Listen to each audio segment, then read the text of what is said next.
Greetings, I'm Barrent and welcome to Meet Me at the Table. Today we are going to continue our playthrough of Middara. We are coming back to Middara after a long break. We have the 1.1 edition here, and I'm going to begin our playthrough yet again. We went through the Mast using the 1.0 rules. Please feel free to check out that playlist. It's in the link below. This video is going to start right after the Mast. We're going to be going into the 5th mission. There's also a huge giant adventure book that everybody that knows about Middara has seen. It is absolutely monstrous. What I'm going to do going forward here is I used to have a video that would do the narrative, then I would do the adventure, then I would go back to the narrative. The Middara group over at Succubus Publishing have everything now on Forteller's app. Again, I'll put a link to Forteller in the description below as well. If you go there, you can then listen to the narrative between each of these videos. So if you want to follow along with this entire campaign that I'm about to attempt, you can go ahead, listen to the Forteller app that'll show you all the things that are happening up until the next mission. When that next mission falls, then we're going to go ahead and play it. But that's a way for you to still take part in what's going on in Middara and only have to see what encounters we're going to face. I will, before the encounter starts, discuss the Spark Notes, which are a set of notes that Succubus Publishing has put together that kind of explains the narrative in very, very, very limited format. So if you don't have time to listen to the app, or another way you could listen to it is you can go on to Succubus Publishing's website. They have all the audio files on an MP3 format, I believe, and you can download them, I believe, and listen to them that way too. There's multiple ways to keep up with the campaign. It's an absolutely monstrous book, and I don't feel like reading through the whole entire thing, but I am going to do it on my own, and I'm going to listen to the Forteller app so that I'm able to go on to these encounters. In this book, of course, there are sometimes places where you have to do skill checks. Before I end any encounter, if those take place inside the mission, I will roll our skill check so that you know as you're listening to it or reading the book going forward what took place in that skill check and how it resulted in the narrative of the story. If you've had a chance to see the first 4 videos I did about the Mast and completed the Mast, then you're ready to go to number 5. Make sure you listen to the narrative that goes before that. It's a large narrative, so make sure you have some time to listen to it. It's really cool. This book and narrative that goes along with it is just absolutely phenomenal. Again, nothing better that I've ever seen. It's so cool to have such a great depth of character and just a whole world and story to explore. And if you are going to go back and watch my 1.0 Mast playthrough, that's totally fine. The 1.1 rules really didn't change too much of what happened in that Mast. There may be a few things that the new rules have updated, but it didn't validate the playthroughs very much at all. The outcomes would have still been the same. Going through this one, I will start by explaining some of the differences if we come across them while we're playing the game, so at least you'll understand where those differences may have come from if you are starting with my original playthrough. That being said, that's a lot. I've said a lot. We've done talking. That's too much talking. Let's go ahead and meet our characters, because at the end of the Mast, we do have to equip our characters the way we would like to equip them, because that is how the game plays, and you'll find out when you read the narrative how that all takes place. So stop the video here, go listen to the narrative, and then come back and see if Remy, Zeke, Rook, and Nightingale can continue their great adventure inside the world of Middara. And if you're excited to do that with me, then I need you to meet me at the table. Hello, good morning. Open up your eyes. Hello, good morning. The magic's still inside. Never loved you more than I do now. Living in a sentimental city, right next to an evil town. Hello, good morning. Open up your eyes. Hello, good morning. The first character we're going to look at is Nightingale. If you do not know Middara, you do have to play with all 4 characters. There are alternate ways of playing with 2 or 3 characters, but I always enjoy playing with all 4 because it just brings the story alive, because all these characters are written inside this narrative. Nightingale is right here. Her special power is that she can gain 1 stamina point or 2 for herself whenever it's her turn, and she can do that once per encounter. That's her special ability. We had a lot of money coming out of the Mast, and we had enough money to buy everything you see here, plus we were able to save 11 bucks, so that's awesome. The only thing that I do not have access to from the Mast is somehow I lost my story journal that told me all the things that I'd collected through the campaign of that Mast. So The only thing I don't know actually is a consumable. So I just gave everybody one consumable just to make it easy across the board. If that could be right, it could be wrong, could have more, could have less, but it's not going to be groundbreaking. I just want you to bear with me as we go through it. Just know that any consumable we have, we might not have had. I don't know whether or not we did. But everything else you had to buy because you had to give back everything else after the mast. We've decided to go in this route with her. She's going to have this magical staff. This is the only mundane weapon in the 1.1 edition that actually has a casting upgrade for it, so I've gone ahead and grabbed this. If you're interested in all the different ways that this game has changed between the 1.0 and 1.1 rule set, I'll put a link to my video in the description below where I've discussed all the mundane cards and all the level 1 disciplines that were out there, along with any rules that I thought really need to be answered during that explanation. Let's continue. Again, magic staff, super awesome with this. It rolls a white and purple. It's two-handed. It's a melee attack weapon, but does all these different things. Along with giving me an upgrade for my spells, I can also determine the force of a spell by discarding energy tokens. We're going to gain energy tokens when you fail to affect a target with a spell, and I can exhaust it to gain those energy tokens.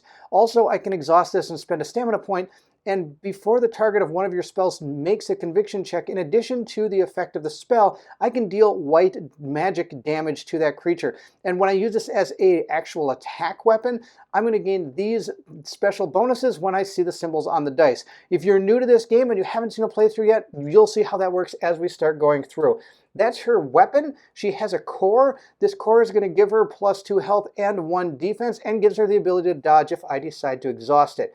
And when you dodge, you say you're going to use this, exhaust the card, and you're dodging. Normally when you dodge, you have to spend 2 stamina points, and that's allowing you to dodge. Oh no, sorry, it's 1 stamina point to dodge, just 1.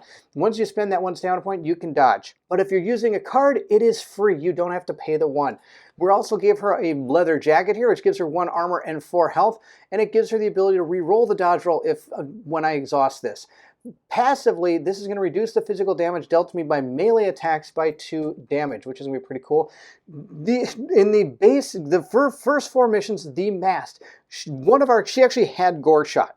And Gore Shot has undergone a huge change, if you didn't know. Instead of it costing 2 stamina points, you now exhaust it and you cast the spell. And it's going to deal magic damage and potentially even more magic damage if you decide to take damage yourself. I decided to keep this on her. I was attempting to maybe try some new things, but in our 4 plays of the Mask, the 4 mission, we gained this along the way. And during our status step of the turn, we can heal 1. Unbelievable. I had to go ahead and do this because she can take damage and do more damage with her magic spells, but she's going to be able to heal 1 every turn. It was too good to pass up. I gave her this relic. It allows her to gain a conviction upgrade of white. So when we're rolling our conviction upgrades, we'll be rolling a purple and a white dice. It doesn't mean you get 2 white dice. You just get to upgrade 1 of your dice to another kind. And she has a vitality potion, and she is starting with 18 health. She has 12 here, and she gains 2 here and 4 here. So 12 plus 6 is 18. That's Nightingale. What do you think? Do you think it's a good build? Next we have Zeke. His passive power allows him to reroll his dodge roll. That's his ability for his character.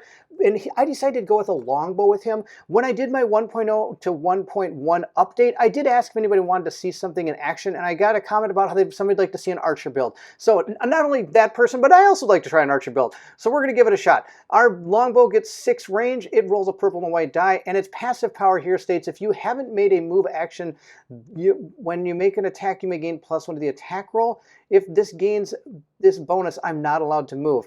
But I do have a follow-up on this bow, where if I'm able to get 2 books during the attack and I actually hit, I'm able to go ahead and move 1 space. So if all else fails, I'll be able to move 1 space. But it doesn't mean you can't move, you're just going to get the +1 to attack. I gave him a deflection core. It gives him an upgrade of +1 to, or his white dice upgrade here. And I can flip this to automatically pass a conviction check if I need to. He's got his occult shirt, which, if you don't know, has had also a massive change as well. It has 3 health, he gains 1 speed, and I can exhaust this to dodge. And if I successfully dodge, I can then counter.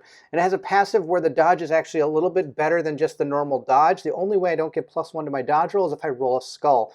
I've decided to give him Kill the Messenger. It says if you have a two-handed ranged weapon equipped when making an attack, if you roll the lowest result on a combat die, you may change it to a single die to the highest result instead.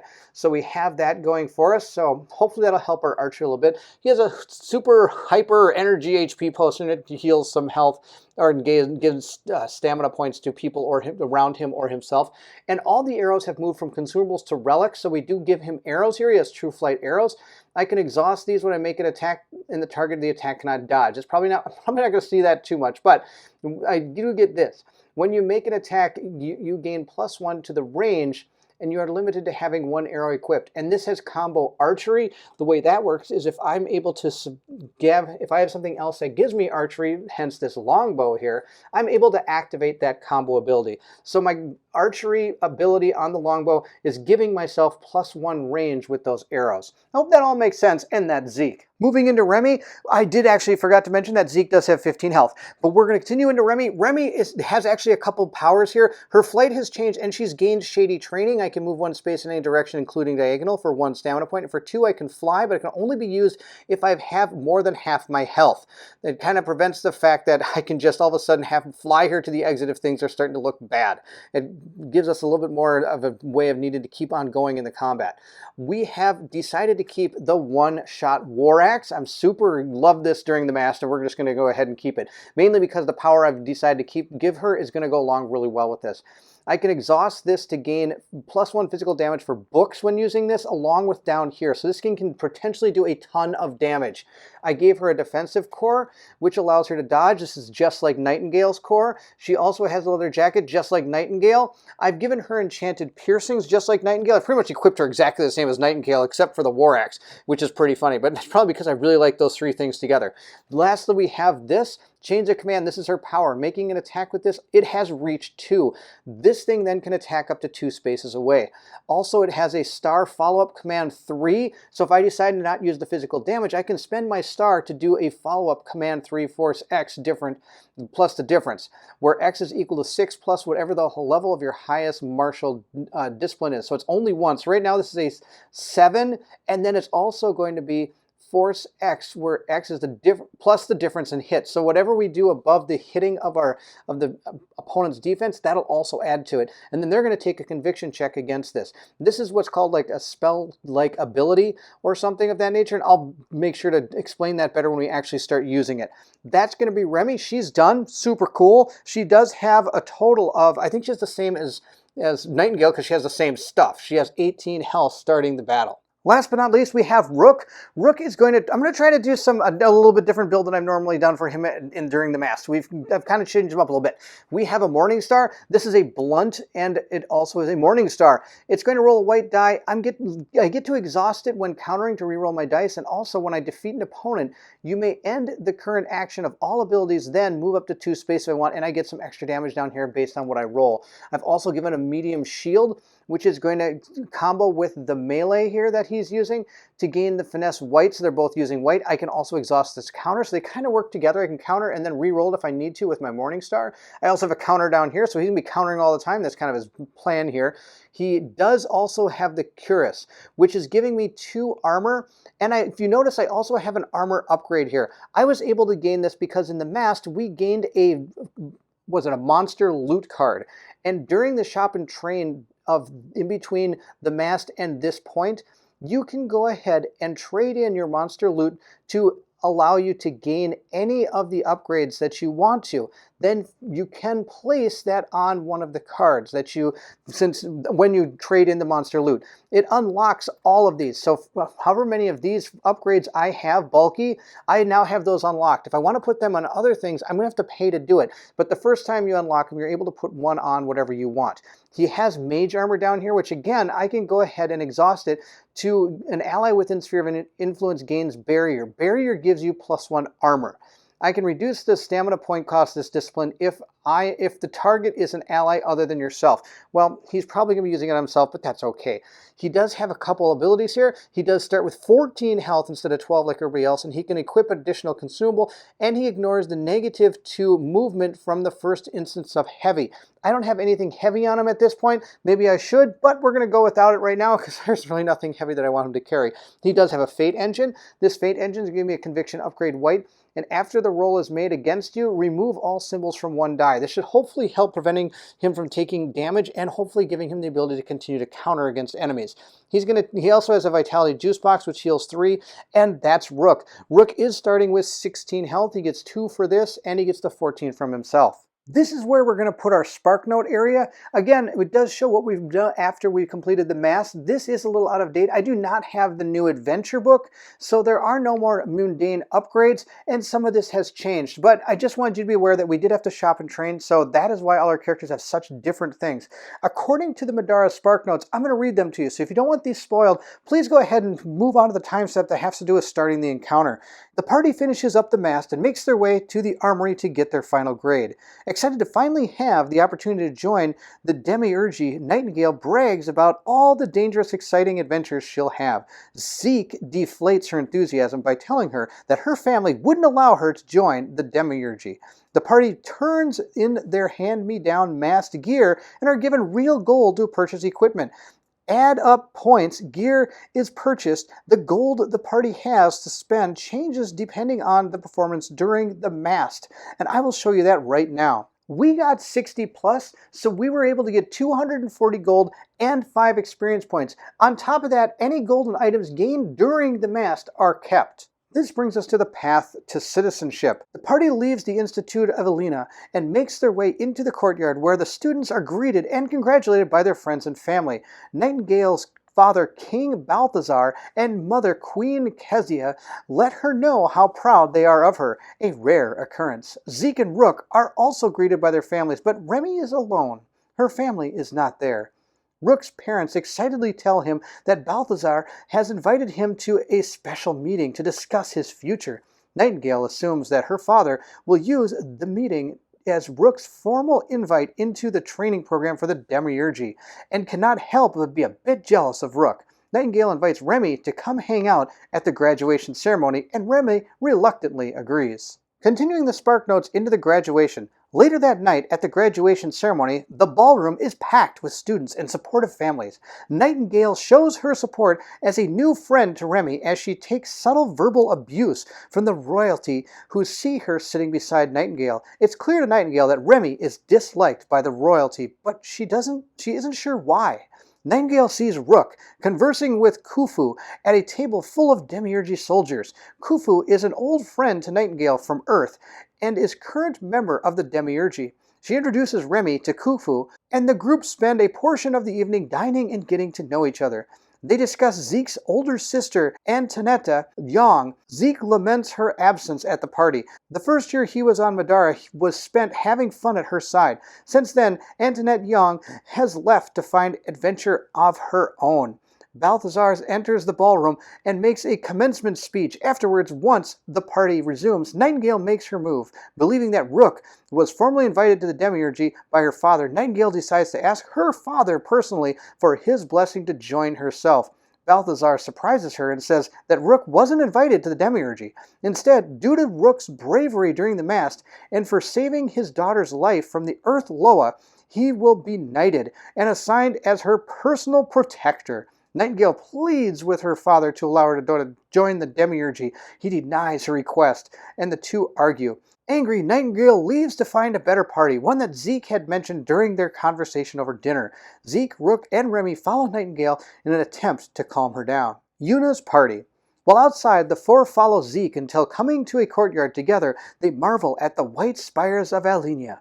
Deep within the white spires contains a portal from Middara to Earth. These portals are rare and sought after, and kingdoms are built around them. Beneath the spires are the white vaults, a dangerous, seemingly never-ending maze of tunnels, caverns, and dungeons. Many myths surround these vaults, and many of the students of the Institute of Elenia are well aware of their dangers. Zeke's brother, Yoon Yong, is the official guardian of the White Spires. Historically, Yoon has been on very good terms with Zeke and always invites him to the extravagant parties he holds on the upper levels of the Spire. This night is no different, and Yoon is having a huge graduation party tonight, and the group attends. Yoon was uncharacteristically preoccupied throughout the party. This catches the attention of Zeke. Remy surprises the others with her cunning subterfuge abilities. She overhears Yoon and a guard talking about a thief that recently broke into the vaults. While the thief is in no way close to gaining access to the valuable portal to Earth, they apparently gained entry into the White Vaults that run beneath the spires. Yoon sets up guards on the perimeter of each exit and returns to the party. Remy relays this info to the others. Nightingale gets excited. This is her chance to embark on a true adventure. The team reluctantly agrees to join her in a quest to catch the thief. Our final set of spark notes go to Dungeon Delving. Following a secret entrance shown to him by his sister, Antoinette Yong, Zeke takes the group into the White Vaults. The trip inside circumvents the guards, but proves to be more perilous than Rook expected as the group is led down a seemingly one-way chute into the depths of the White Vaults. Perhaps, with some luck, they'd catch the thief and Nightingale could prove to her father she was capable enough for the Demiurgy. We're going to now move into our encounter, A Dangerous Path. Along with the narrative, every encounter is going to start with a small little thing here that I will go ahead and read. You quickly gather your senses as creatures amass up ahead. Loose patches of rock are scattered about the ground, and broken floor stones give way into pits that descend out of sight. The perilous walkway feels as if it could collapse at any moment. Across from you, eerie lights from the stones above cast pale shadows under the hooded figure looming in your path. As you may have noticed, I have set everything up already. It is all set to go. We have to get one of our people to that exit point. That is how we are able to win. We lose, of course, if everybody is defeated. According to our book, this north token is going to be facing in that direction. I'm just going to place it right here to the side. And we're going to go ahead and begin our first round. We take our initiative cards, we give them a quick little shuffle here, and we place them down to see what order everything is going to go. To tell you what we have on the board, in case you don't know, we have 3 cave sickles, and we also have 1 animate. The first person going to go is Rook, followed by Zeke. Then we're going to have Remy go. Wow, all of our guys are going. The animate's going to go. Then the cave sickles are going to go, and lastly, Nightingale is going to go. I've also shuffled up our combatant loot cards here. They are all mundane. It's a mundane set of combat loot cards, just to let you know. We're going to start with Rook. Rook begins with 3 stamina points. All your characters start with 3 stamina points when they enter an encounter. And other than the first turn, when it becomes your turn, you're going to gain 3 stamina points. Or at least our characters are, because that is what they have. They have their 3 of things right here. This is how much they're going to gain each round. Since it's been a while, we're going to start at the beginning here. It says an adventure's turn. Start of turn phase. Resolve abilities and effects that occur at the start of a turn. Then we're going to move into the status phase. Any abilities or effects that have the status condition tag occur now. Of course, Rook doesn't have any of those things. He's then going to go to the refresh phase. Which states the adventurer goes through the following steps during this phase. Recover stamina points, which would be 3, and he would unexhaust his cards. Unless it's the first turn, they're not going to gain their 3 stamina points. At this point, we'll move into the action phase. Adventurers may spend as many stamina points as they'd like to use actions and abilities. When they decide to no longer want to spend stamina points, make actions, or use abilities, the adventure continues to the end phase. The actions that a character can do are all on the back here. We can spend 1 stamina point to move, and I can spend any additional stamina points to add 2 to your movement value. Adventures are limited to only 1 move action per turn, so once you decide to do your move, you can't do another move. Next, we have attack. Some make an attack against a figure using combat dice of your equipped weapons. Encounter actions, we can use those to interact with different things on the board. For example, this loot token up here, I can spend a stamina point to use an encounter action to do that. I can also use 1 stamina point to re-equip. If I have things I want to pull from my backpack, I can go ahead and place those out. We do have our standard abilities. During the turn, these are mostly going to happen when it's not our turn, when it's the intelligent combatant's turn. I'm able to dodge. I can spend a stamina point to dodge, meaning I can roll black dice to try to help my defense. I can also use this during my attack to empower. I can spend 1 to roll a black die to empower my attack. And the Blades of Blue Black die is just full of different symbols. Usually it's shields and books is all you're going to gain on it, but that's okay because shields and books activate the bottom of those weapons to gain more damage. The problem is if you ever roll a skull when you're attacking with an empowered die, your attack automatically misses. And if you roll a skull when casting a spell, the spell auto-fails and you take 3 unavoidable damage. Also for 2, I can counter when being attacked, unless I've successfully dodged. If I have successfully dodged an attack, I only have to spend 1 stamina point to counter. So those are all the different things we can do on our turn, or in essence when something else is going on. Basically what that is, all the things we can use with our stamina points for. The first thing we're going to do as Rook, though, is we're going to spend our stamina points to go ahead and do a move action. We're going to spend our first stamina point right here, place it back out in the pool there, and he gets to move a total speed value of his card, which is 6. So he'll be moving 6 spaces. He'll be moving 1, and it takes 2 to move off of a character's place. So 1, 2, 3, 4, 5, 6. He can move to there. Is that close enough to these guys? No, it's not. I think we're going to spend another stamina point to add 2 to his movement. He's going to go 1, 2 to right there. Totally fine. I think I'm pretty okay with where he is right now. Again, haven't played in a while. Hopefully I didn't just put him in a terrible place. We will find out. The next thing I'm going to do is I am going to go ahead and use my Mage Armor. So I'm going to spend my last stamina point to use Mage Armor, which will exhaust this card, but it will give myself Barrier. An ally within Sphere of Influence gains Barrier. And he is considered an ally. An ally is him and any person that he is friends with. May it be a companion or an ally or anything like that. Sphere of Influence, in case you don't know, is a type of line of sight. The base range of it is 4, but this can be adjusted by if you had an item or an ability that is able to do it. When deciding if you have something in your Sphere of Influence, you're going to check to see if anything is within 4 range. And the only thing that blocks this type of line of sight is obstructing terrain. Elevation, opponents, allies, and hindering terrain does not block this Sphere of Influence line of sight. So only this impassable or the obstructing terrain is going to be blocking my line of sight. So he's able to use, of course, his Mage Armor on himself. So we're going to take our token right here, and on the back it tells me exactly what it does. I now have +1 armor for Rook, bringing his armor value up to 1, 2, 3, 4. 1 for his shield, 2 for his armor, and 1 for barrier. Oh, hopefully he can take some hits. His turn is done. I'm just going to flip his card over. Oh, I better not do that because they might be needed for targeting purposes. I'm going to move on to Zeke's turn. Zeke now is going to spend 1 of his stamina points to move as well. Now he's caught way in the back here. He kind of got stuck, but that's okay. He's going to move 1 here, then 2, 3 to here, 4, 5 to here, and then, oh, let's see here, maybe we can do a little bit better. He's going to be able to move 1, 2, 3, 4, 5, 6. There we go. That's a little bit better.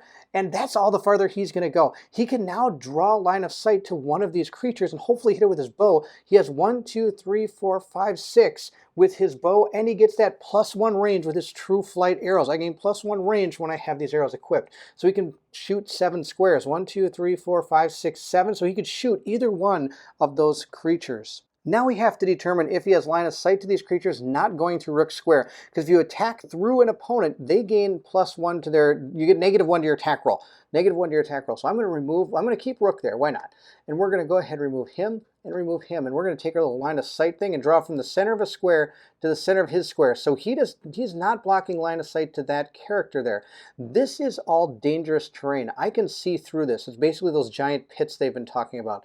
So he could shoot that one, and then he could also shoot this one if he wants to, but he'll be going through that hindering terrain over here, which means they'll also be getting -1 to hit. So our best bet is to shoot this one right there. Going through the order of operations when it comes to making an attack, the first thing we do is, of course, choose our target. We have done that. We've checked our line of sight. We are good to go. Then we're going to build the combat dice pool. If you're using a one-handed weapon, you're going to grab both dice that you're using to attack. If you're using a two-handed weapon, you're going to grab the 2 dice that are associated with the weapon. So here we have a purple and white die. So I've got these neat etched purple and white dice that were part of the original Kickstarter. Sadly, on camera, they're a little bit tough to determine what they are. They're really cool to use, but I'm going to go back to using the normal ones because it's a little bit easier on camera to understand what the symbols are. After the dice have been built, we're going to go ahead and decide if I want to empower this. I could spend 1 stamina point to empower this, but I'm not going to because it does take 2 stamina points to actually make an attack. So we're going to be spending our 2 stamina to do this, so we don't have any other stamina points to be able to use to empower this attack. If we decide to do that though, I would grab a black die as well, and like I said, this black die is filled with shields and books all over it, and of course 1 skull. So there's always a 1 in 6 chance that you could totally fail your attack no matter what these dice even tell you. At this point, we're going to determine if the target wants to dodge. On the Cave Sickles card, it doesn't say anything about how they will ever want to dodge. So they're not going to choose to dodge this attack. Of course, monsters attacking us, this would be the step where we would determine if we would like to dodge ourselves by spending 1 stamina point. Next, we're going to take our dice, roll them up, and see what we get. Hopefully we get a big number. We got a 7 and a 2. Okay, so those are 2 pretty terrible rolls. Well, one's awesome, the other one's pretty terrible. But I do remember have my ability, Kill the Messenger. Kill the Messenger allows me to turn a die that has the worst number to the best number. Sadly, this is not the worst number. You almost think it would, being a 2, but it actually does have a 1 on there. So I'm not able to use Kill the Messenger, so that's not going to help our attack. Now that we've rolled our dice, we're going to spend our symbols and use abilities to add to the attack roll. I don't have anything on here that helps me add to my attack roll except for this one, and I did move this turn, so I'm not allowed to gain the +1 to my attack this turn. At this point, we're going to determine if our attack hits. We got a 9, and we have to see if that is able to beat our Cave Sickles defense. Our Cave Sickles defense here is 8, so that does beat our Cave Sickles defense, so we have hit the character. Knowing that we did, we are now going to determine if we have how much damage we have done. We're going to calculate the difference of this hit by their attack here. So I've got a 9, they've got an 8. So just for purposes, I'm going to use another die here to show how much damage we've done. So far I have done 1 damage because I am 1 above his defense. I've got a total of 9 here. At this point now, we're going to spend our symbols and use abilities to add to damage. I don't have any abilities to do it, but I do have the symbols on our bow, which are pretty cool. I've got books and stars and a whole bunch of stuff on this thing. If we look at our longbow here, we had a 2 and a 7 here, which is going to be awesome. The 7 is the only one I really care about. I get 2 shields there. So that's going to add +2 to my physical damage, bringing this to a 3. So we'll bring it up to a 3. Then I have a star here, which is going to give me yet again another physical damage. Now, I don't think this actually has a 4 on it. No, it doesn't. So we've done 4 damage to this character. We'll just go ahead and mark it right here. That's how much we've done so far. Then we're going to calculate the armor that our combatant has. It has 0. So we're not going to subtract any of our damage. We're still going to be doing 4 damage. At this point, we're going to deal the 4 damage to that enemy, which is going to be awesome. We've already done some damage to the bad guys, which is good because we want to take them all out, right? So we're going to take our tokens here and place them on our character card to show that we've done 4 damage. And we have shot the purple one. So we're going to put it right up here, a 1 and a 3. We did 4 damage to that. We're going to check to see what its health is. Its health is 6. So it's still alive. It has 2 damage left. At this point, if your attack has hit, you can go into the follow-up step of your turn, which he has a follow-up here that says move 1 space. I did hit, so I'm allowed to take advantage of the follow-up if I can. I can't because I only have 1 book. If I had had 2 books, I would have been able to move 1 space, which would have been fantastic. And this 1 move space is not encumbered by the heavy tag that you could potentially have. Now, I don't have a heavy tag, but I just want you to be aware that these extra bonus movement points are not going to be affected by heavy tag, only the actual move action that you do. With his attack concluded, we're going to go on to the rest of our turn. Remy is up next. Remy has her ability to fly. She's going to use 2 stamina points and she is going to fly, which means she will be able to ignore characters and our hindering terrain, and also she can fly up elevations as well. She also will not take break attacks, which is where an enemy can attack you if you move away from them when you're flying over an enemy. If I am ever adjacent to an enemy and I choose to fly away, it would get a break attack as I try to lift off from the ground. I hope that makes sense.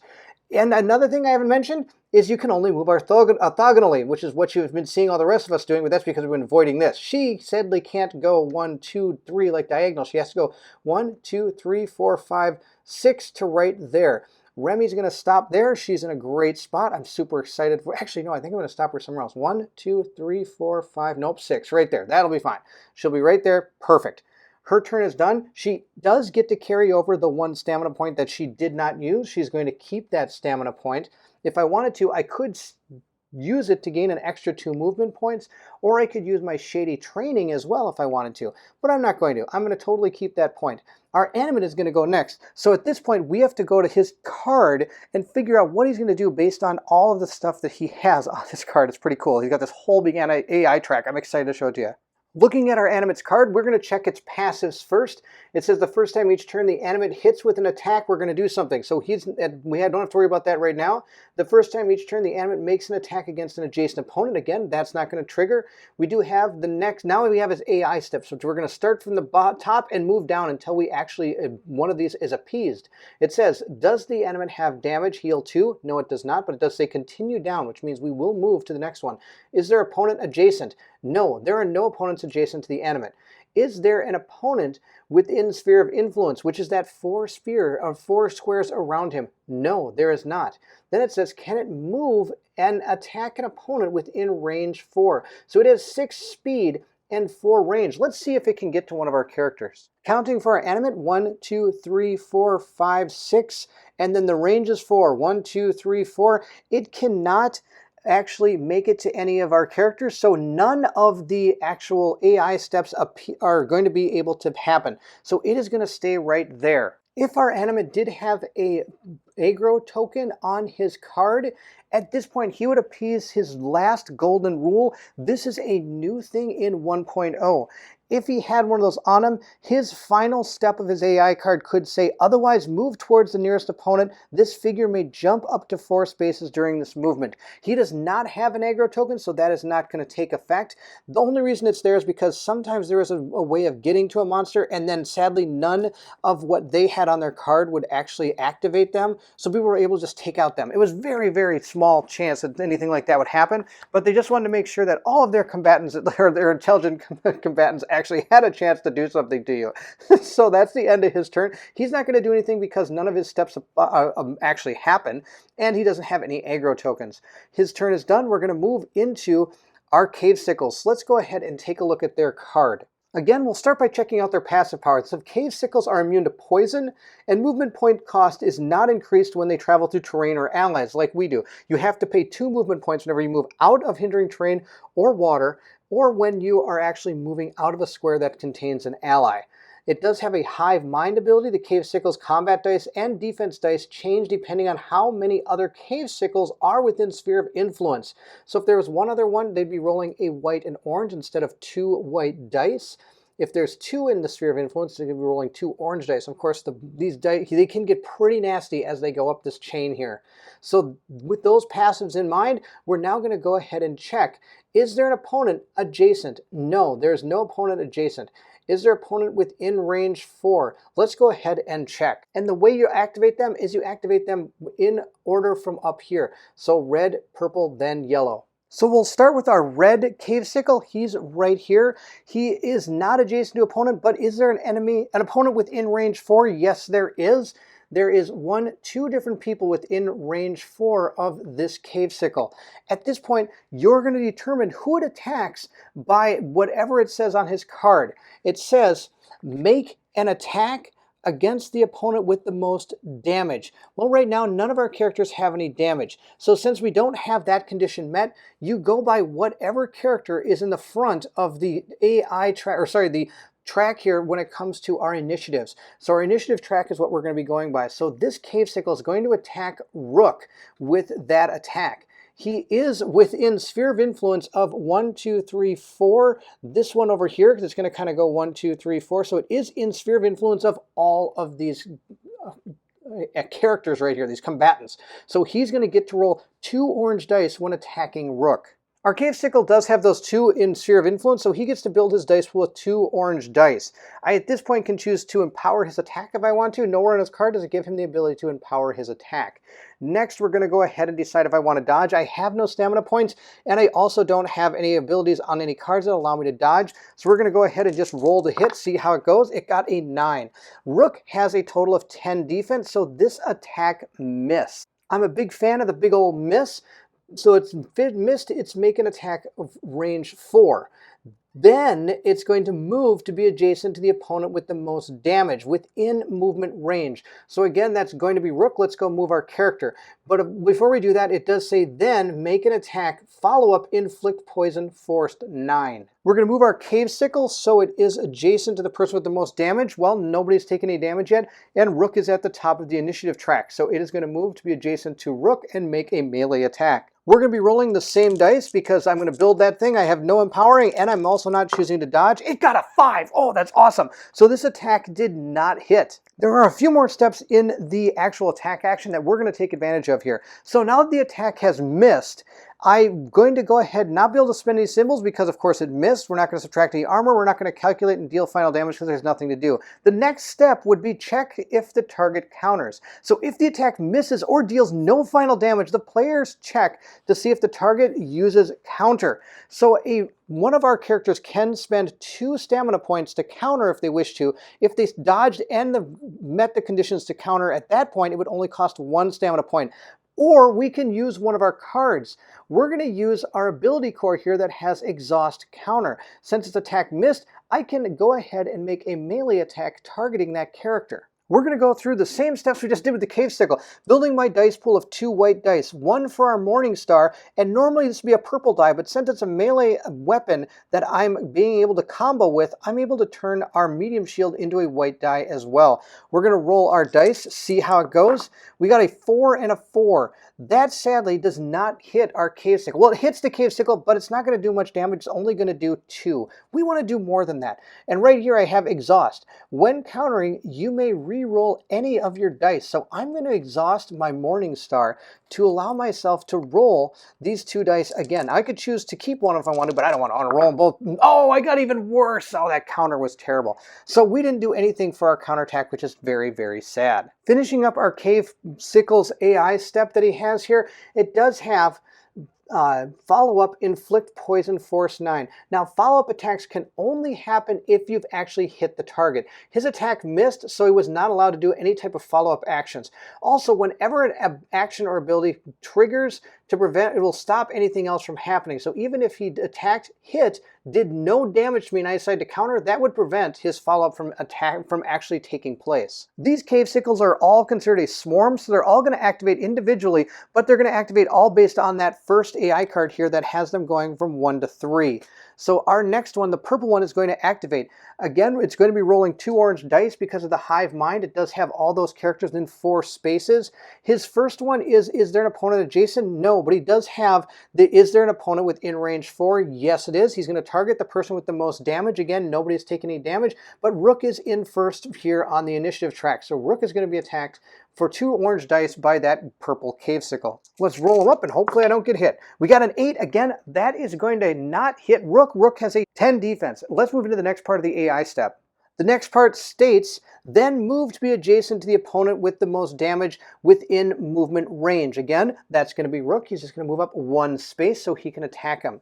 He's then going to make an attack and then with a follow-up, inflict poison, force 9. Rolling 2 orange dice, we got a 10. That hits Rook, but it's not going to deal any damage because it went 0 over.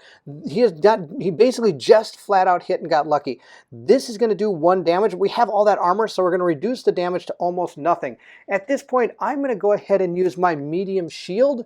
My medium shield, again, I can exhaust it to counter. So we're going to roll our 2 white dice, 1 for our shield and 1 for our Morning Star, and see how this goes. We got a 7. Oh man, we didn't hit our Cave Sickle. Oh man, that's out of control. Well, the good news is I actually didn't take any damage. Now, since I chose to counter that attack, it'll interrupt or cancel any other action or ability that's currently occurring other than the ability that gave you the counter, meaning that if the attacker who was countered will never reach the use follow-up step of an attack, which would have happened because his follow-up, he actually did hit me, so he would have followed up with a poison with force 9. But I countered it, so even though I didn't hit, it still stops the poison from what I understand. If I'm wrong, please let me know in the comments below, but I believe that's how it works. We're going to move into our last Cave Sickle. He is right here. He is not adjacent to opponent. Is there an adjacent within range 4? 1, 2, 3, 4? No, there is not. So his final AI step down here at the bottom states,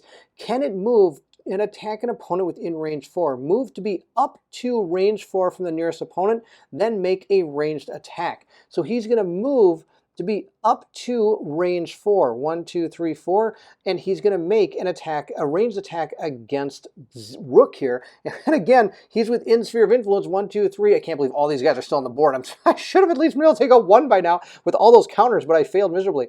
He gets to roll 2 orange dice against Rook. We'll roll him up and see how it goes. He got a 4. He totally missed. That's so awesome. That is the end of the Cave Sickle's turn. We're going to move into Nightingale's turn. Nightingale now gets to use her actions. She's going to first, she does have a status thing here that she could use, which is heal 1. She doesn't have any damage done, so she's not going to use that at this point. She is going to move, so she's going to spend 1 of her stamina points to allow her to move up to 6 spaces. She's going to move 1, 2, 3, 4, 5, 6 to right there. I think that's where she's going to get to. She's now going to exhaust her Gore Shot to be able to cast this spell. So we'll see how casting spells works right now. And we're going to cast it on this purple Cave Sickle. We have our Gore Shot here, which is I can exhaust to cast a spell 6. When you go to cast a spell, the first thing you do is you're going to go ahead and select your spell, then you're going to select a target. Then we're going to determine the force of the spell. To determine the force of the spell, first we build our spell pool, our dice pool here. I have a casting upgrade of white, so I'm going to grab 1 white die. At this point, I can choose again to empower it if I want to. I could spend a stamina point to roll the black die, again, hopefully gaining books. Each book you get will help with determining the force of the spell. Of course, getting a skull will cause you to take 3 irreducible damage and the spell automatically fails. So, you know what? I'm not going to do that. We're just going to keep it as what it is. Now I'm going to roll to determine the force of my spell. We're going to roll this up and see what we get. We got a 5 plus 6 is 11. So the force of our spell is 11. Now that we have determined that, we're going to check. Each target is now going to make a conviction check. And we're going to look at the conviction dice down here. He gets a purple and a white die. So we're going to roll these up and see if he's able to stop this. He got a 3 and a 7. That's going to be a total of 10. Well, I flipped that over. And we're going to now resolve, we're going to check to see if he is able to do it. He has to meet or beat our number. We got a 10, and 6 plus 5 is 11, so he did not meet or beat our spell, so our spell actually goes off. We now get to resolve the spell's effect. The spell effect here is going to do 2 magic damage. So we're going to do 2 magic damage. Magic damage will go through armor, which is really cool about it. And instead of having to try to hit your defense, you're trying to beat their conviction when it comes to spells. He has 4 damage. He's taking 2 more. That's going to be 6. Our purple Cave Sickle is finally dead. We're going to remove him from the board. Oh, finally we took out a Cave Sickle, and he is destroyed. Our Cave Sickle, having not been able to resist the force of the spell, means that it is dead. We're going to take our initiative track, shuffle it up here. This is new in the 1.1 rules. It does say that every turn you're going to shuffle up the initiative track. Of course, there is a mode where you can leave this static if you wish to, but we're going to play with the rules and go ahead and shuffle this up. We gave it a truffle shuffle. We're going to go out and see who's going first. Oh, first our Cave Sickles go, then our Animate goes. Well, actually, it's kind of good because he's not going to do anything. Then we have Remy, followed by, well, pretty much all the rest of our guys here. We've got Nightingale, Zeke, and Rook. Okay, awesome. Rook is going last. Really? Okay, well, that's okay. We're going to start with our Cave Sickles and see what their AI steps have in mind for them. Hopefully nothing too bad. We'll start with our first one right here. It says, is there an opponent adjacent? Yes, there is. We're going to make an attack against the opponent with the most damage. Follow-up, make an attack against the same target. This follow-up attack has follow-up. Make an attack against the same target. So this potentially could hit Rook 3 times because he's the one that's adjacent. And we're starting with our red Cave Sickle. Since we were able to defeat 1 Cave Sickle, the Hive Mind only has 1 Cave Sickle within its sphere of influence. We're going to roll an orange and white die. Remember, Rook has not gone yet, so all of his stuff is still exhausted. He doesn't unexhaust his equipment and cards until it is his turn during his action, or during his refresh phase. So he's still stuck with no stamina points and really nothing you can do about this attack. Oh, and he got hit for 14. That's going to be 4 over his listed value there. And on top of that, he's going to be taking 4, 5, 6, 7 damage from this attack. I don't like that. I'm going to use my Fate Engine.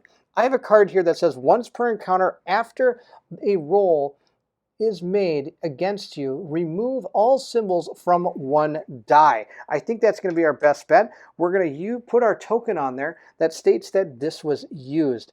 Not exhausted, used. We're going to place it right there. I've used this. I'm going to remove all the things from this die.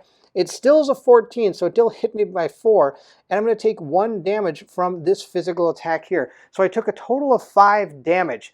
I do have 1, 2, 3, 4, 5 armor though, so I didn't take any damage. Of course, he did still hit me, which means the follow-up will actually take place. So we're going to go ahead and attack the same target again according to his AI step here. This time he got a 10. That again hits. It does 2 damage because of the 2 symbols here, but 2 damage I'm able to soak up with my armor. We're going to go ahead and roll the final attack here that says, follow up, make an attack against the same target. Let's see how this goes. Hopefully not too, oh my gosh, that's even worse. Look at that. That's the worst roll he could have got. He got a 15. Oh no. He did 5 over his defense, and he's going to do 6, 7, 8 damage. I get to soak up 5 of it, so I'm going to take 3. Having all that armor is great, but when they do that much damage to you, oh my gosh. I'm going to go ahead and take 3 damage. 1, 2, 3. I'm down to 13 health, but that's okay. Man, that armor saved us for sure. Our yellow cave sickle is going to go next. He, again, is going to go down his AI steps. 1, is there an opponent adjacent? No. Is there an opponent within range 4? Yes, there is. 1, 2, 3, 4. Rook is within range 4. He's going to go ahead and make the attack. His dice pool is going to be an orange and white again because there's 1 within the sphere of influence. He got a 5. He totally missed. Now, that doesn't mean he's done yet because it does say then move to be adjacent to the opponent with the most damage within movement range. Then make a melee attack, follow up, inflict poison, force 9. Sadly, Rook has the most damage, so he's going to run right up here, 1, 2, 3, and attack Rook. Oh man, I wish Rook hadn't had to taken any damage, because then Remy is actually sitting at the front of the line, which means she would have been the one that would have been targeted. But Rook does have damage, so he's going to be attacked. Let's go ahead, roll up our dice and see what we got. We got a 9. That's not enough to hit Rook. Rook has a 10 defense. And since this attack did not hit, the follow-up inflict poison force 9 does not take effect. The next person after the cave sickles to go is going to be our animate.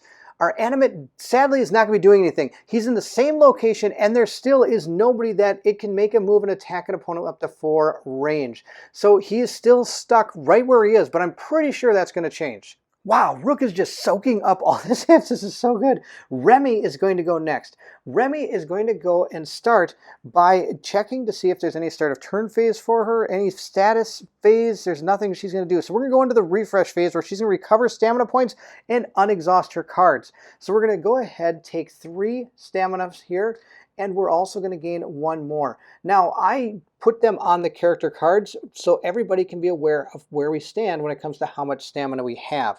So at this point, I'm going to grab Nightingale's extra stamina and bring them down so you can see where we stand with our stamina points. If at any time you see a 3 on one of these stamina cards or on the initiative cards, that's wrong. It should be 1s, because I sometimes fail to put them on there exactly right. And if they do ever flip to a 3, that's not how it is. I like to keep, they're all going to be 1 stamina point no matter what. We have Remy. Remy has 4 stamina points.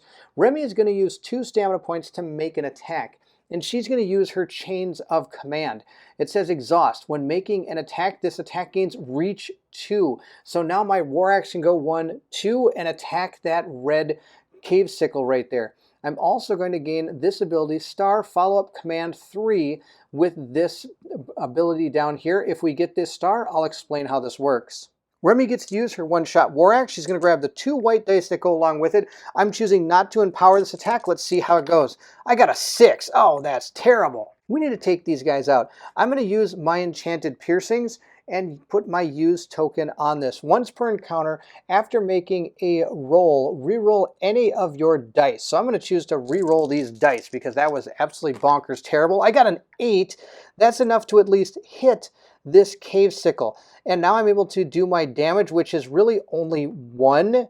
I'm going to exhaust this, giving myself the ability to use my books to also deal damage. So we did 2 damage to that guy. Oh, that was terrible. Wow. Remy's going to use her final 2 stamina points down here to move. She's going to fly again. And I'm going to fly 1, 2, 3, 4 to right here. It might put me in range of the animate, but that's okay. We need to keep going this way anyway, so we have to get the exit no matter what. And this gives me room for some of my other characters to come in and hopefully take some of these cave sickles out. We could all probably do really good against the animate, but we got to get rid of these sickles first. It's out of control. We're moving to Nightingale's turn. Nightingale will go ahead and unexhaust her Gore Shot, gain her 3 stamina points, putting her at a max of 5. The most you can ever have is equal to what your card has here. She has a total of 5 circles here, so the most you can ever have is 5. She has, well, she's going to use 1 to move. She's going to move 1, 2 to right here, and at this point, she's going to exhaust her Gore Shot to try to hit the cave sickle that we did 2 damage to already, which was the red one. We're going to do 2 damage to that. We're going to try to hit it with our, try to hit Gore Shot to the red cave sickle that's already taken 2 damage. Oh, it took a lot to say that. Gore Shot is a spell 6. I'm going to grab my die from my magic wand there, or staff, and see how it goes here. I got a 3 plus 6 is 9. That's not too good. It has a conviction of purple and white. Let's see how it does. It got a 7. It totally did not meet or beat my conviction roll. So the force of our spell was able to affect our cave sickle. So I'm going to deal 2 more magic damage to it. So it is up to 4 damage.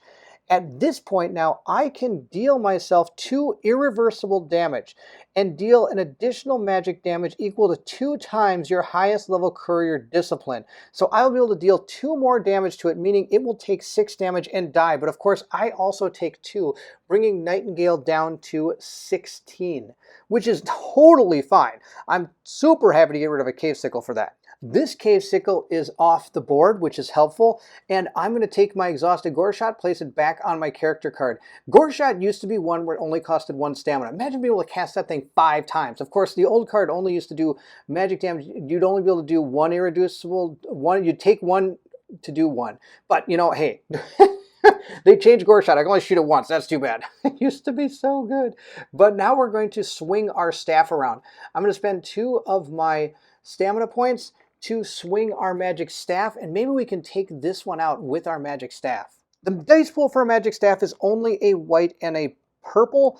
I could empower this, but I think I'm going to use the other 2 stamina points to swing again if this doesn't go well. And we're going to target that yellow cave sickle, the only one in our area. We got an 8, which is enough to hit it, but I'm not able to do any damage because it says I need 2 books or 1 star to do extra damage, and I didn't get that. So she is going to spend her last 2 stamina points to try to hit this cave sickle again with this same magic staff. Come on, magic staff. Oh no, I got the same roll. So again, I didn't do any damage. That's okay. It's a magic staff. She did great with Gore Shot. Zeke will be going next. He doesn't have anything to exhaust or anything to use at the beginning. He's just going to grab 3 stamina points, and he's going to start his turn by checking his range here. 1, 2, 3, 4, 5, 6. He could target that cave sickle. Shooting through our own allies is going to give this -1 to my attack roll, but that's going to be okay. I'm going to choose not to move, which means I'm going to gain +1 to the attack roll if I decide that. Now, of course, that means that I am not going to be able to move at all this turn, but that's okay. Maybe I'll get this follow-up ability, and that'll be just fine.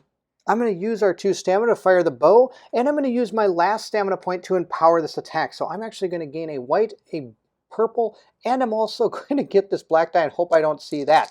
Let's see how it goes. We need to get an 8 or better to hit this guy. We got a 10. Oh, I think this is going to be really good. Our cave sickle has a defense of 8. So we've already hit it over its defense by 2. So we're already sitting at 2 damage. Then we're going to check our books. I get 2 here, or it's not our books, our symbols, sorry. I get 2 shields here and 2 shields here. Oh, it's going to be so good. All right. Let's do this all up. We got a 10, which means we did 2 over, so we've gotten 2 damage. Then we have our 2 shields here, which gives us 2 physical damage, so we're at 4. Then you can do these over and over again as long as you have the symbols to do it. So I'm going to use the 2 there as well to do 2 more. So that's 2, 4, 6 damage we've done. And we would have to subtract 1 from going through the space that is occupied by Rook, but I get the +1 because I'm not actually moving. So they cancel each other out. So we did 6 damage to this guy, plus I did an extra 1 because of the star. And I've got 2 books right here to be able to use the follow-up move 1 space. So we took out a cave sickle, and I get to move 1 space. Awesome. That cave sickle's going down, and he gets to move 1 space. Sweet. He's slowly moving up. But with that bow, man, he hasn't got to move too far. At this point, Rook is now finally gets to unexhaust all of his stuff. He used all his different countering abilities, and he used his mage armor, which is pretty sweet. He's going to gain 3 stamina tokens. We're going to place them right there. And he's used the first one to use as a move. He's going to move 1, 2, 3, 4, 5, 6. He's not too worried about that animate. He wants to get right up there next to it. Now, do I want to get that close? I think 1, 2, 3, I think I want to get right here. 1, 2, 3, 4. I think I want him to do his final movement, his AI step, instead of one of the bigger, more powerful ones. So he's going to stop right there. We have to remove this Cave Sickle card. That is no longer in play. And since Zeke was able to kill that Cave Sickle, we have to take a combatant loot card and see what we get. Now I'm going to give these a little truffle shuffle. I did mix them up a little bit before. We're going to give them another little truffle shuffle here. Mix them all up, get them nice and mixed up so we don't know what we're going to get. It'll be awesome. All right, now in here is gold, and there's also potential for real loot, which would be really good. Gold in this game is shared among the party members, so anybody can use what they want to. Of course, if you're playing with 4 players by yourself, you get to choose exactly what's going on. But otherwise, you guys have to work together as a group to figure out who gets what and why and when. We're going to grab our card and see what we got. We got $5. So I'm going to place this on next to Zeke. Zeke has $5. Totally fine. Now this deck will reshuffle and will put all the cards, that you take out of it back into this deck whenever you refresh your adventurers. Now, if you ever go straight into the next mission without being able to restore your adventurers, this deck does not get reshuffled together. You keep the cards where they are. So, and if there's ever a point where you can't draw a card, you just don't get loot. Oh, that'd be a really sad, sad time.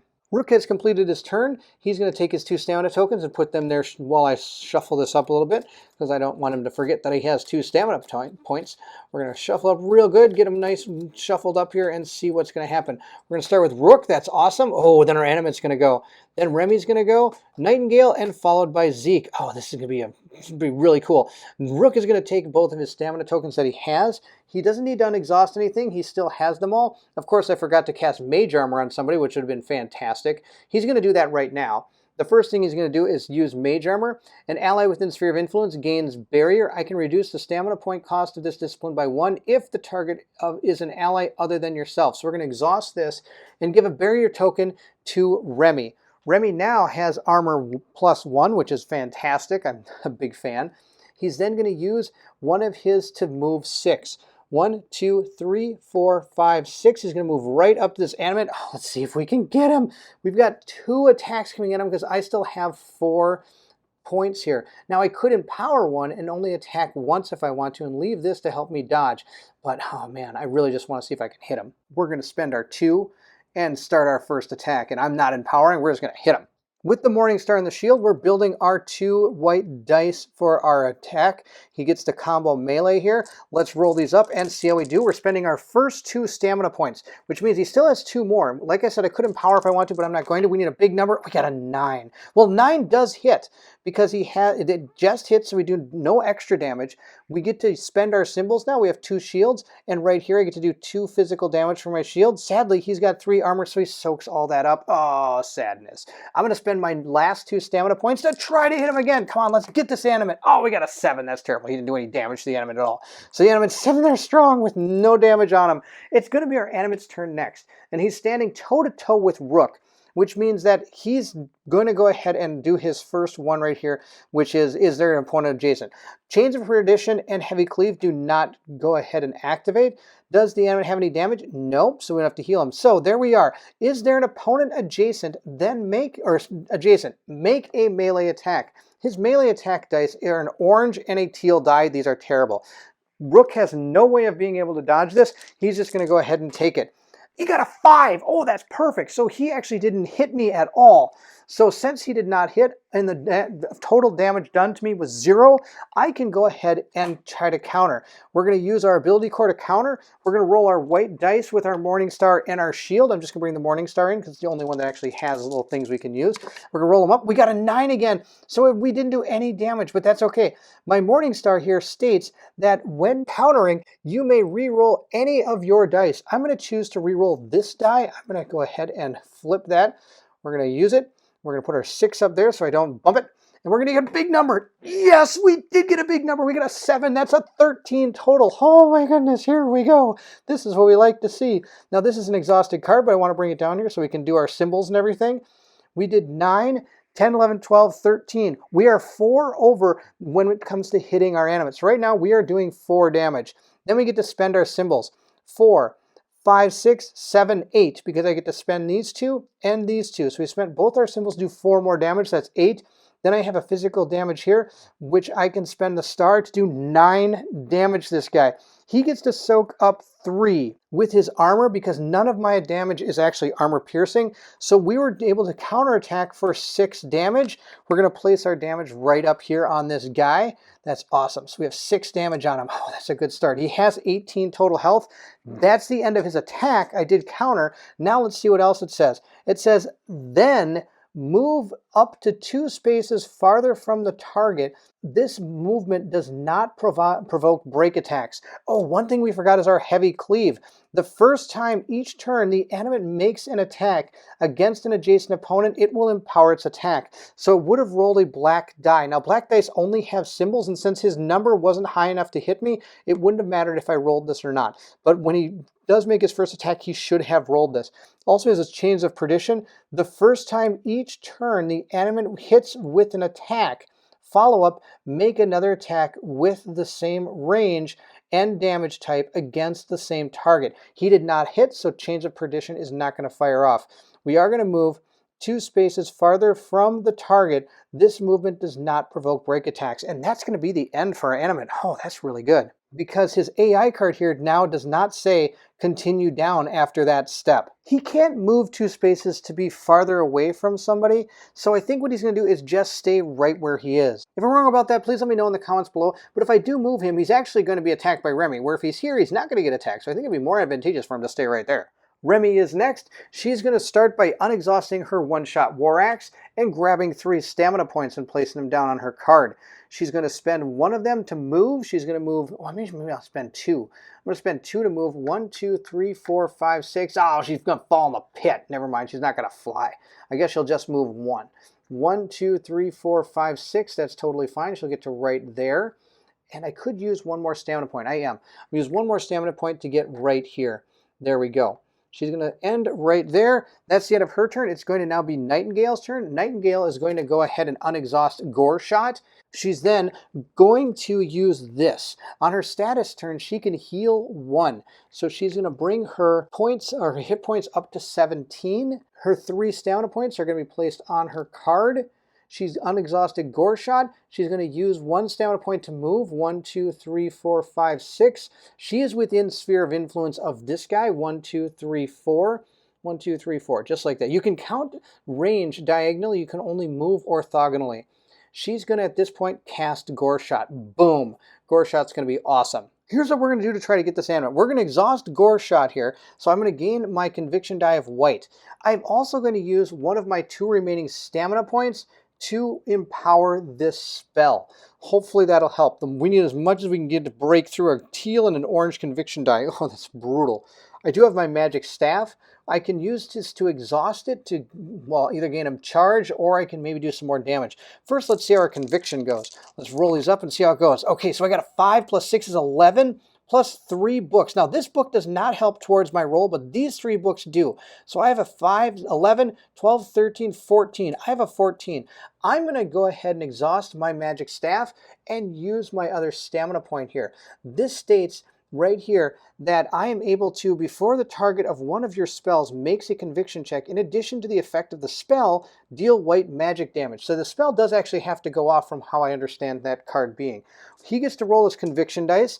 He's going to roll a teal and an orange and hopefully get a terrible roll here. He got a 10. That's a terrible roll. Yes, this is all going to fire off. This is going to be glorious. So we have our Gore Shot firing off here with a total of 11, 12, 13, 14. He was not able to stop the force of the spell. So we're going to resolve the spell. He's going to be dealt 2 magic damage. So he's going to go from 8 up to 10. He's going to go to 10 damage from the Gore Shot. At this point, I am going to take 2 irreducible damage for him to gain 2 more damage. He's up to 12. That's fantastic. That's our Gore Shot. Our Gore Shot has been resolved. He did 4 damage with Gore Shot, which is great. Now I get to deal magic damage equal to a white die to this guy. Let's see how that goes. We got another 5. Oh, wow, that's awesome. So we did another 5. So he's at 10, 15, 16, 17. He has 1 hit point left. Oh my gosh, so close. Well, we'll put another 5 on there, and he's so close to death. So he is at 15, 16, 17. Oh, but this is exhausted. My spell is exhausted, and she doesn't have anything else she can do this turn. It's time to see if Zeke can bring home the bacon. He gets 3 stamina points here. Put them right down on his card. He has nothing to unexhaust. He's not going to gain, or he's gained his stamina points. We're going to move into his action phase. He's going to use 1 of his stamina points to move. He can move a total of 6 plus 1 from his occult t-shirt. I missed that the first time he moved, but that's okay. He gets to move 7 spaces. 1, 2, 3, 4, 5, 6, 7. Totally fine right there. At this point, I am 1, 2, 3, 4, 5, 6 spaces away from that animate. I'm going to use my bow. Hopefully we can hit this guy. I am firing through Rook, which means I'm going to have -1 to the attack roll. Just as an example, let's say Nightingale was there, and he was trying to draw a line and went through 2 people. It is not cumulative. You only take -1 to the attack for any amount of people that you're trying to shoot through.